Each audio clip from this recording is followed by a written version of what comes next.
Have you ever looked in a store and saw something that made just so little sense that you just had to buy it? Well, that's what happened with this thing. This GameCube Wii controller thing. Well, it isn't actually a GameCube controller. It's a classic controller for the Wii that just looks like a GameCube controller. It just doesn't make sense. The Wii has built-in GameCube controller ports, so it doesn't make sense that you would need this. I mean, it does have turbo buttons, but there are turbo GameCube controllers, so what gives? I guess the only possible explanation would be to use this with the Wii U, because that doesn't have native GameCube controller support. But even then, you can still get an adapter for the Wii U that lets you use authentic GameCube controllers. My best guess would be that this was made so you could play games that don't have GameCube controller support with a GameCube controller. That's not actually a GameCube controller, but it's a classic controller for the Wii and the Wii U, use with the Wii remote.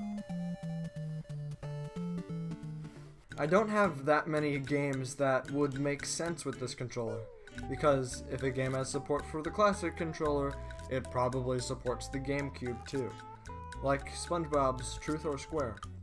The game supports the classic and GameCube controllers, but if you are using the Hori controller, you are gonna have a bad time. You see, jump and attack fall into the least likely buttons you'd expect for those actions, and you can't change the controls, so this controller is useless. And you could just use a GameCube controller anyway, so why bother? The only other Wii game that I have that is compatible with a classic controller is the Super Mario Bros. All-Star re-release, and I think playing a 2D game with a GameCube controller is a bit of a waste. Maybe this controller was made for the Wii U, since the Wii U doesn't have controller ports for GameCube. There aren't that many Wii U games compatible with the classic controller. Being compatible with the Pro controller would make a lot more sense. I was looking forward to playing the Wind Waker HD remake with this controller, but like I said, it only supports the Pro controller. Skylanders, however, is compatible, but come on, I'm not setting up that monstrosity.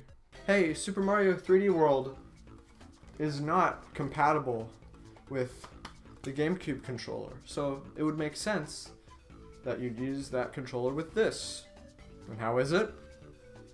Well, it works. It works. Which brings us to our first problem, that this controller, this is L and this is ZL, but it should be ZL and L. How could they mess that up? This makes playing Super Mario 3D World very frustrating. Like, I'll be like, I can't crouch, because this is usually the crouch button. That's in muscle memory, because I've played it so much.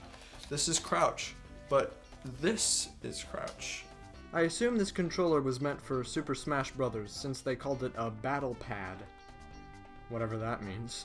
It works just fine with Smash Bros. Since you can customize the layout of all the buttons. The turbo feature isn't that useful since there is a limit to how fast you can press a button or attack, you know, so you don't cheat. And you could just use the controller adapter I talked about earlier, because it costs less than this controller. It doesn't make any sense. So, the moral of the story is just get a GameCube controller. And maybe an adapter if you're planning on using it with the Wii U. Well, that was the Hori Battle Pad. I don't recommend it, because it doesn't seem to have a purpose. I don't think it's a very good idea, and I don't think any game had this controller in mind. If you liked this video, consider giving it a thumbs up, and subscribe if you haven't already. Please please, if you have any suggestions for weird input devices or controllers, or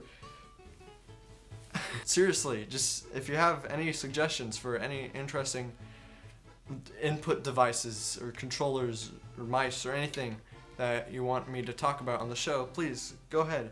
Go ahead, leave a comment down below. And with that, I bid you adieu.